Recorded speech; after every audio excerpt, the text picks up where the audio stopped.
कादिर खान मंदोखेल साहब, बिलावल साहब ने ट्वीट तो कर दिया, लेकिन असद कैसर साहब कहते हैं कि ये सरासर ड्रामा हो रहा है, बराबर की शरीक है पीपल्स पार्टी और हैंड्स इन ग्लव है। यानी ये ट्वीट एतराज़ पर मबनी था, इनकार पर मबनी था या इकरार पर मबनी था? बहुत शुक्रिया जामी साहब। सबसे पहले तो मैं असद कैसर साहब की अक्ल को और उसकी सियासी बसीरत को दाद देता हूँ कि ये शख्स स्पीकर कौमी असम्बली रहा है, स्पीकर खैबर पख्तूनख्वा असम्बली रहा है और 26वीं तरमीम अभी पढ़ा ही नहीं किसी ने, वो कहते हम मुस्तरद करते हैं। आइन के आर्टिकल 239 के तहत आप कोई भी तरमीम ला सकते हो, चाहे वो मंजूर हो या ना हो। एडवांस पे उसको मुस्तरद करना बगैर पढ़े, ये तो सियासी बसारत का अंदाजा इससे लगाया जा सकता है। सवाल ये है कि जैसा आपने इंट्रो में बताया था कि काफी टाइम से इसकी आवाजें आ रही थी। बिल्कुल, मेरी जितनी भी टीवी टॉक शो है आप देख लें, कभी भी मैंने इनकार नहीं की कि नहीं, मैंने कहा सकता है 27 भी आ सकता है और आज प्रोग्राम में आपकी कह रहा हूँ 28 भी आ सकता है, 29 भी आ सकता है और 129 से 127 भी आ सकता है। ये तो एक प्रोसेस से चलता रहेगा। जहां जहां आइन में, जहां जहां आइन के आर्टिकल में अबाम मौजूद हो उसमें जरूर रहेगा। मिसाल के तौर पे कादिर भाई एक जरा लाइटर नोट पे एक तबसरा है, अगर आप सुन लें। आज आपने जो तरामीम के नंबर बता दिए 27वां, 28वां, 128वां, तो ये तो आप फैसल वाडा साहब से भी बाजी ले गए हैं। नहीं, ये तो आइन का हिस्सा है ना मेरे भाई जामी साहब। आप मुझे फैसल वाडा साहब के साथ क्यों मिला रहे हो? मेरे लिए मोहतरम है। सवाल ये है कि आइन का आर्टिकल 239 ये कहता है कि आप तरमीम ला सकते हो। उसमें ये नहीं लिखा हुआ है कि आप 26 के बाद नहीं ला सकते हो। उसमें 1 करोड़ मरतबा भी ला सकते हो, ये भी नहीं लिखा हुआ है। तो ये तो मैं एक अपने जो कानूनी राय मैं आपको दे रहा हूँ। तो ये कैसे हो सकता है कि नहीं आ सकता है? बिल्कुल आ सकता है, इसके बाद भी आ सकता है और आता रहेगा बार बार जब तक दुनिया, जब तक पाकिस्तान मौजूद हो, मैं और आप भले मौजूद ना हो। सवाल ये कि तो एक कानूनी एक शिक है, उसको मैं कैसे मुसरत कर सकता हूँ? हाँ, अगर आइन की आर्टिकल 239 को खत्म किया जाए कि बाबा स्टॉप लगा दो, 26 या 27 के बाद कोई नहीं होगा, तो एक अलग बात होगी। ठीक। फैसल चॉइस साहब, तो की मसला ऐसा 27वीं तरमीम को, क्योंकि सुप्रीम कोर्ट बार एसोसिएशन तो इसे खुशाइंद करार दे रही है। देखिए, मसला जामी साहब 27वीं तरमीम के लाने ना लाने का नहीं है। फिर आप जब आइन की हैयत चेंज करते हैं तो ये कोई सबऑर्डिनेट लेजिस्लेशन नहीं होती। और मैं हैरान हूं कादिर मंदोखेल साहब की मंतक के ऊपर कि 1973 का वो आइन जिसकी क्लेमेंट है पीपल्स पार्टी, और राइटली सो कि ये भुट्टो साहब और बाकी दीगर सियासी अकाबरीन का उस वक्त बहुत बड़ा कारनामा था। पाकिस्तान टूटने के बाद एक मुतफिका आइन दिया गया था, ठीक, और उसमें जो उस वक्त चीजें तय हुई थी उस पे दौरे अमरीयत के बाद जो है कोई ज्यादा चेंजेस नहीं लाई गई। जमहूरी दौरों में जो चेंजेस लाई गई हैं वो एक बड़े तरीकेकार से लाई गई थी और कंसेंसस के तहत लाई गई थी।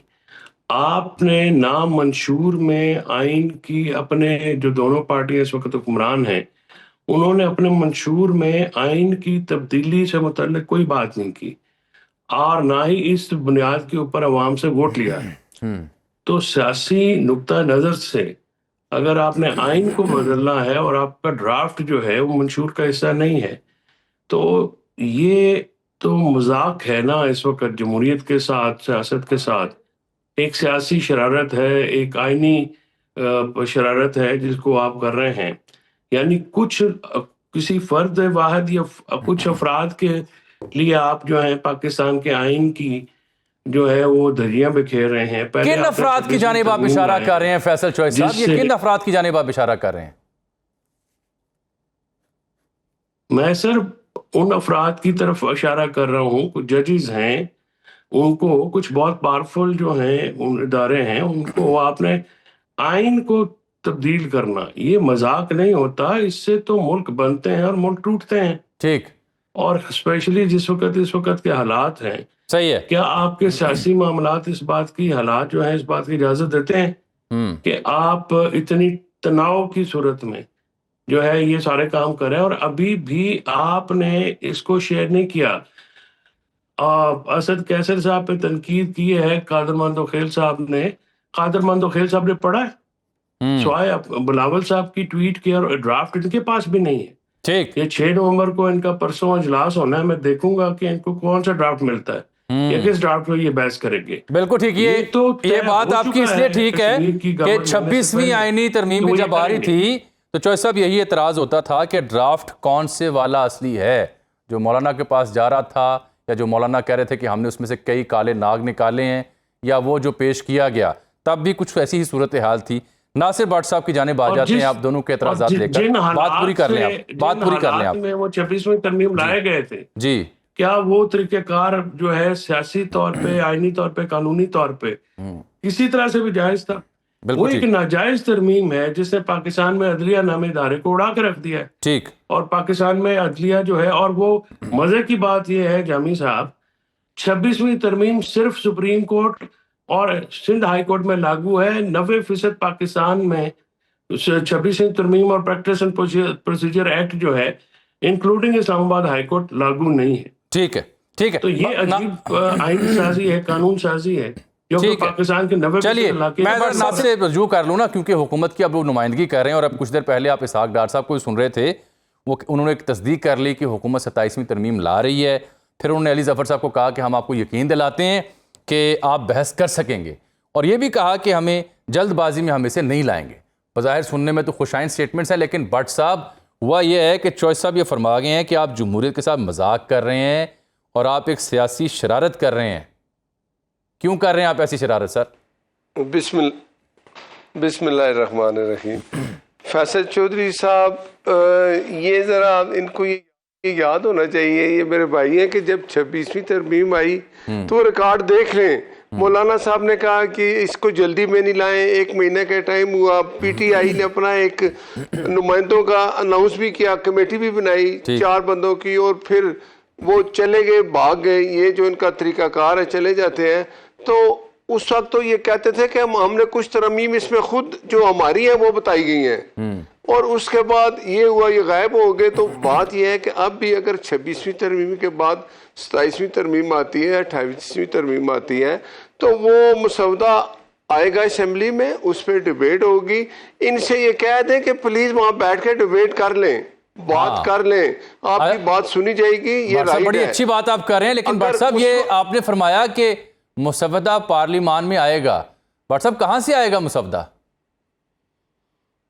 देखे ना, अभी एक बात थी कि अभी जो हुकूमत में जमाते हैं वो इसको मिल के अगर बना रही हैं या उसको तैयार कर रही हैं, सब जमाती सियासी जमातें जो हुकूमत में शामिल है। मैं भी हूँ, पीपल्स पार्टी भी है। आपने कहा जी कि बिलावल भुट्टो साहब ने एक ट्वीट किया, जाहिर है उनसे बात हो रही है तो ट्वीट हुआ है ना। जितनी सियासी जमातें हैं उनसे बात होगी, वो जब फाइनल इसको करेंगे फिर वो असेंबली में लाया जाएगा, फिर अपोजिशन उस पर बात करेगी। इन्होंने फिर बात कोई नहीं करनी, इन्होंने फिर वही करना है। अगर वो, मैं तो कहता हूँ कि ये सबसे अच्छा हो जाए कि 27वीं तरमीम जब आए तो अपोजिशन भी बैठ जाए, उनके तहफ़्फ़ुज़ात दूर किए जाए, बैठ के जो मुल्क की बेहतरी के लिए होता है तरमीम। इसीलिए आइन में तरमीम की जाती है ना कि वक्त के साथ हालात चेंज होते हैं, तो फिर उस चीज़ को जब ज़रूरत होती है तो वो सामने रखी जाती है और उस पर फिर डिबेट होती है। जो उसमें चीज़ें, कई चीज़ें उस पर एतराज़ात होते हैं वो निकाल दिए जाते हैं। लेकिन भट्ट साहब मसला ये है ना कि बिलावल साहब की ट्वीट से पहले नासिर भट्ट साहब की या इसहाक डार साहब की या वज़ीर कानून की ट्वीट क्यों नहीं आ गई कि इस मौजू पर तरामीम होने जा रही हैं और हम सियासी जमातों से मुशावरत करने जा रहे हैं? देखे, जो अगर बिलावल भुट्टो साहब ने ट्वीट किया तो ये उन्होंने बता दिया कि हम एक तरमीम ला रहे हैं, इकट्ठे इस चीज़ पे बात हो रही है। देखें, हुकूमत में जितनी जमातें शामिल हैं उन सब को इत्मीनान में लिया जाएगा। वो सब मिल के बना रही है जो कानून, जिनकी जमातों के अपने कोई कानून का ज़्यादा उनको कहते हैं ना कि पता होता है या कानून के बारे में ज़्यादा जानते हैं, वो सब बैठेंगे। उसके बाद ये बिल्कुल मुझे नहीं समझ आती कि अगर पार्लियामेंट में एक तरमीम आती है, उसका राइट है, अगर उसके पास 2 तिहाई अक्सरियत है तो वो हर वक्त तरमीम ला सकते हैं, 28वीं ला सकते हैं, 29वीं ला सकते हैं। हाँ, ये हो जाए कि ये अपोजिशन हमें ऐसी मिल जाए जो हमारे साथ बैठ के जो चीज़ें हमें नहीं समझ आती हमें बता दे, हम फिर उस पर भी साथ उनको बैठ के डिबेट कर लें। ये चीज़ ये नहीं करेंगे, इन्होंने बस शोर डाल देना है, 27वीं तरमीम आ गई, जुल्म हो गया, जबर हो गया। वो कहते हैं पुराने ज़माने में जब कोई तार आती थी तो गाँव में लोग रोना शुरू करते, ये तार आ गया, कोई जुल्म है, चाहे वो अच्छी खबर हो उसमें। तो इसलिए उसका इंतजार करें, जब उसके वो जब आएगी पार्लियामेंट में पेश होगी, ठीक है। डिबेट होगी। चलें, ये जो तार वाली मिसाल है ना, इसका जवाब मैं लेता हूं फैसल चौधरी साहब से।